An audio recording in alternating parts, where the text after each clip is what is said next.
Bem-vindo à videoaula 23. Nós vamos continuar vendo a visualização de dados com o pacote ggplot2. Essa é a parte 2. Vamos começar carregando o pacote ggplot2 e o pacote dplyr. Carregamos também o conjunto de dados de consumo de combustível que nós vimos na videoaula 22. Na videoaula 22, nós construímos um gráfico de dispersão e adicionamos várias camadas e geomes para formatar e configurar esse gráfico. Essa lógica da gramática dos gráficos em camadas, ela se aplica a qualquer tipo de gráfico construído com a função ggplot. O objetivo dessa videoaula é mostrar para vocês a criação de vários tipos de gráficos utilizando a função ggplot.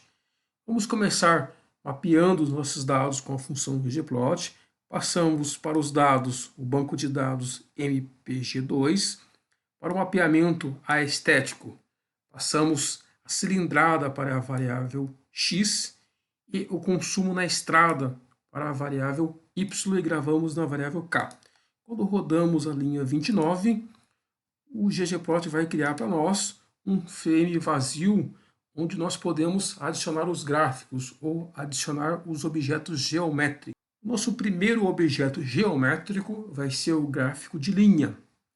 Passamos K mais geom_line e setamos algumas propriedades da linha, como o tamanho de 1.2, que vai dar a espessura da linha, a cor igual a gold, e o line type, o tipo da linha, é igual a 1. O ggplot colocou um gráfico de linha no frame. Nós podemos pegar esse objeto K e criar outros tipos de gráfico, como o geom_step, ele vai retornar para nós um gráfico de passos. Podemos ainda adicionar o objeto K, o geom_step, passar a cor azul, mais um geom_point de cor vermelha. Adicionamos os dois gráficos agora. Veja como ficou. Podemos também gerar o gráfico boxplot ou gráfico de caixa com o geom_boxplot. Geramos aqui o boxplot, onde vai mostrar ali o consumo na estrada, o consumo mínimo, o primeiro quartil, a mediana, o terceiro quartil, o consumo máximo, aqui no bigode do gráfico. E esses dois pontos são o outlier. Nós podemos passar aqui na linha 47, dentro do geom_boxplot, o mapeamento aestético. Passamos fill, que é preenchimento, é igual a tração. Vamos rodar e ver o que ele vai fazer. O ggplot vai fazer 3 gráficos para nós. Uma vez que nós passamos fill igual a tração, ele vai fazer um gráfico para tração do carro 4x4, outro tração na dianteira e outro para traseira, apenas passando fill igual a tração. Nós podemos, além disso, alterar a cor de preenchimento do boxplot, adicionar ponto e adicionar mais uma linha de tendência. Nós adicionamos o Scale Fill manual, não o Scale Color, porque agora o objeto é estético, nós passamos Fill e não Color. Passamos as cores manuais, azul, verde e laranja. Passamos o objeto geométrico ponto, mais o geom_smooth, que vai adicionar uma linha de tendência. E alteramos aqui as propriedades, na forma, cor. Então, quando rodamos essa linha, o que o ggplot vai fazer? Vai fazer 3 gráficos em um. O boxplot, o gráfico de dispersão e uma linha de tendência. Nós vamos acrescentar a esse gráfico que geramos um face grid, um geom face grid no final. Vamos ver como vai ficar? Face grid, ponto, tiozinho, tração. Então, o mesmo gráfico que geramos aqui na linha 50, só que adicionando o face grid.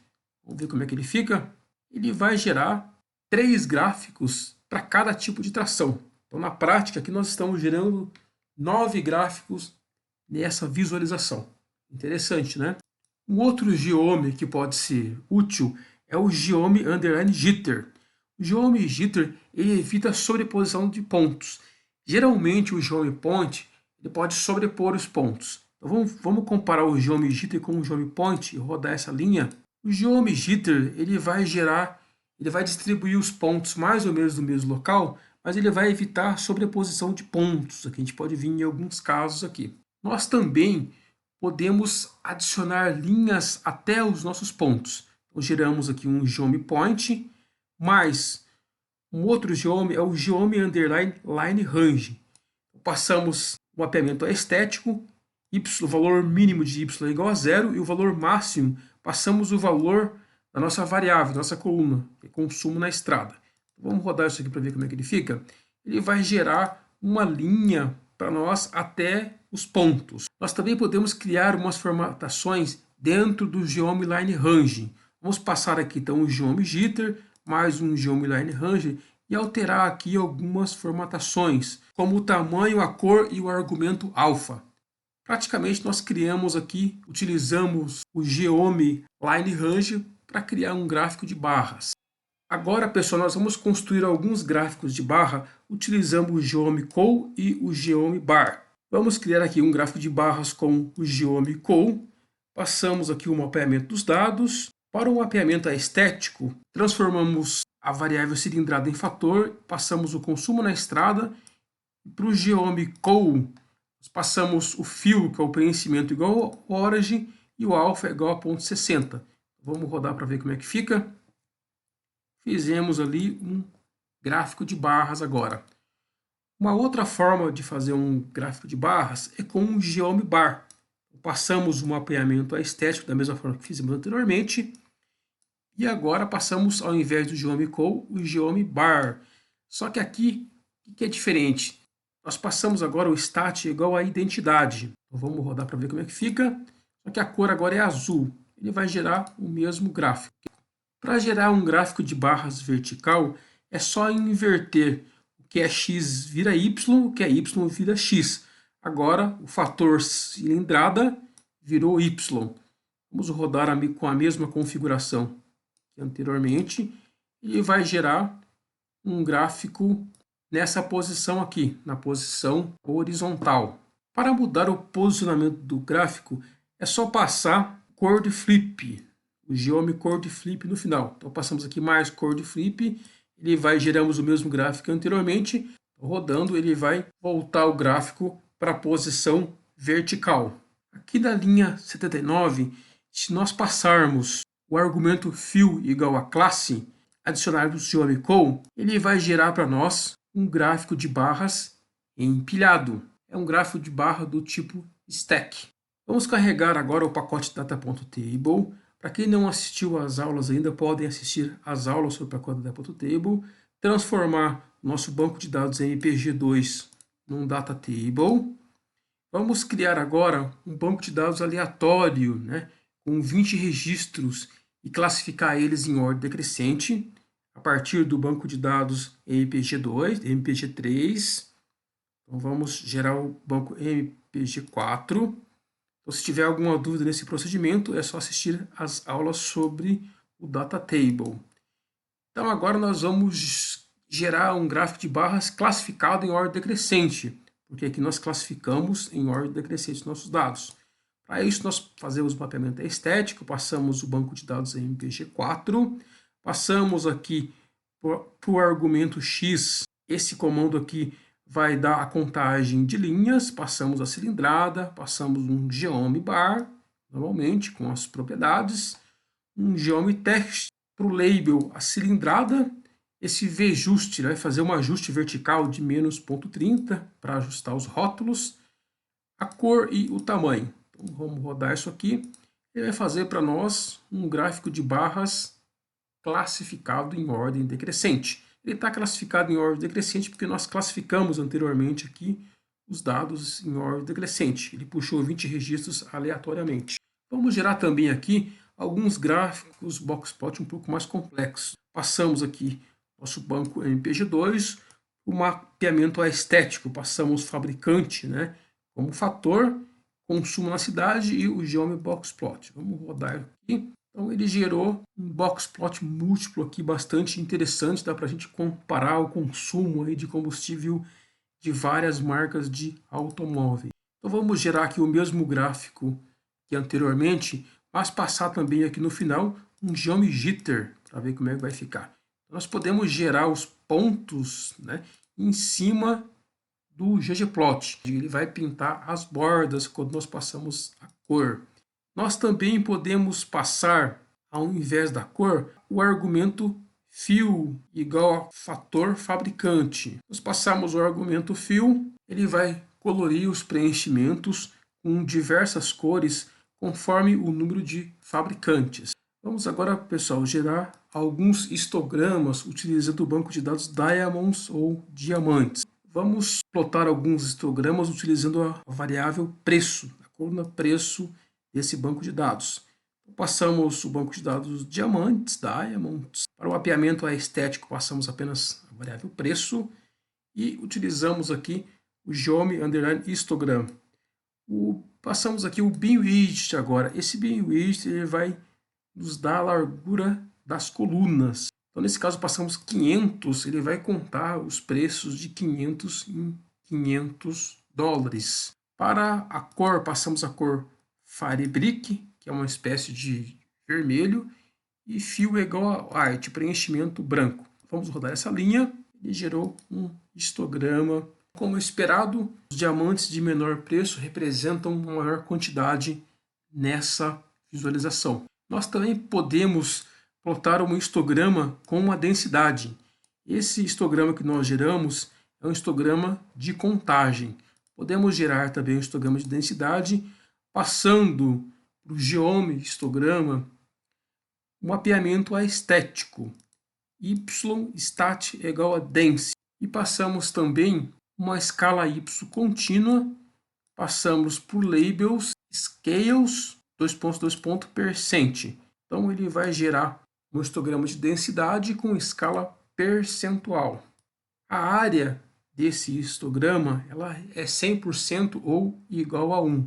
Quando nós passamos no mapeamento estético, além do preço, a variável cut do nosso banco de dados, para o preenchimento, para o fill, então vamos ver o que acontece nesse caso aqui. Ele vai gerar um histograma, um por cima do outro, para cada tipo de cut. Esse cut é um tipo de qualidade aqui do diamante. Então ele vai gerar vários histogramas ali, um por cima do outro.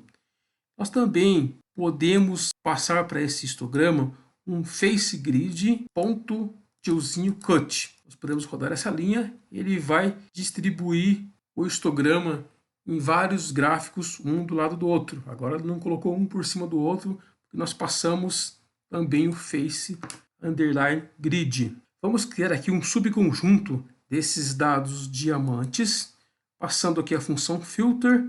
Vamos filtrar aqui a cor para a cor E e F. E vamos filtrar também a coluna cut para muito bom, very good, ideal e premium. Então, se tiver alguma dúvida com a função filter, vocês podem assistir a aula sobre o pacote de Playar. Então, vamos extrair um subconjunto desses dados. Agora nós vamos passar tanto a cor, color e cut para o face grid. Passamos aqui o banco de dados DM, o mapeamento estético igual a preço, o geom_histograma, o bin width, o mapeamento estético, né? A cor, o preenchimento, o face grid agora tem a cor tiozinho cut, por isso que não tem um ponto. E agora temos a coluna do lado direito, a variável do lado direito e do lado esquerdo. Passamos aqui a escala de cor manual e a escala do eixo Y contínua. Então, vamos ver como é que fica nesse caso. Então, ele gerou para nós um gráfico múltiplo, levando em conta tanto a cor como o cut, que é a qualidade dos diamantes. Para gerar um gráfico de densidade, é só passar o geom_density. É só passar o geom_density com as mesmas configurações que vimos anteriormente. Agora ele gerou um gráfico de densidade. Também podemos gerar um gráfico de densidade com o geom_frequency poly. Vamos rodar isso aqui para ver como é que fica. Ele gerou um gráfico de densidade com o geom de frequência polinomial. Vamos ver agora algumas formatações de texto dentro do gráfico. Vamos ler o banco de dados mtcars. O banco de dados mtcars é muito parecido com o banco MPG. Nós vamos utilizar a coluna MPG, que é miles per gallon, e a coluna WT, que é o peso dos automóveis. Ele também é um banco de dados de automóveis. Então, vamos passar aqui, fazer um mapeamento para a variável gplot, o banco mtcars agora, não mais o mpg. O mapeamento é estético, passamos a variável wt para x, que é o peso, mpg, que é milhas por galão, para a variável y, e passamos também um label agora. Então aqui nós estamos fazendo um mapeamento aestético global e não local. Então, para o label, passamos row names mtcars, que vai retornar o nome das linhas do nosso banco de dados. Então vamos rodar esse mapeamento. Fizemos agora um mapeamento com frame vazio. Vamos adicionar agora um geomtext. Com o geomtext, ele vai pegar o label, que é o nome das linhas das colunas. Vamos gerar esse geome. Ele gerou o gráfico dessa forma. Então ficou todo estranho ali, não dá para ver o que está acontecendo. Para mudar isso, nós podemos utilizar dentro do geomtext o check overlap igual a true. Passando dessa forma, vamos ver como é que ele fica. Agora ele melhorou bastante, porque ele checou a sobreposição. Nós podemos fazer a mesma coisa com o banco de dados MPG, passando a coluna fabricante, consumo na estrada e o label igual ao modelo, mais geomtext. Vamos ver como é que ele fica. Então ficou todo estranho, todo emaranhado aí, né? Passando aqui para o geomtext, o check overlap igual a true, mudamos aqui o tamanho, passamos a estético de cor igual ao fabricante. Vamos rodar isso aqui para ver como é que ele fica. Ficou bem melhor agora. Agora dá para ver claramente ali o consumo de combustível para cada marca de automóvel. E pessoal, então nós vimos mais alguns gráficos. Era isso aí por essa aula. Então vamos continuar na aula 3 daí. Muito obrigado.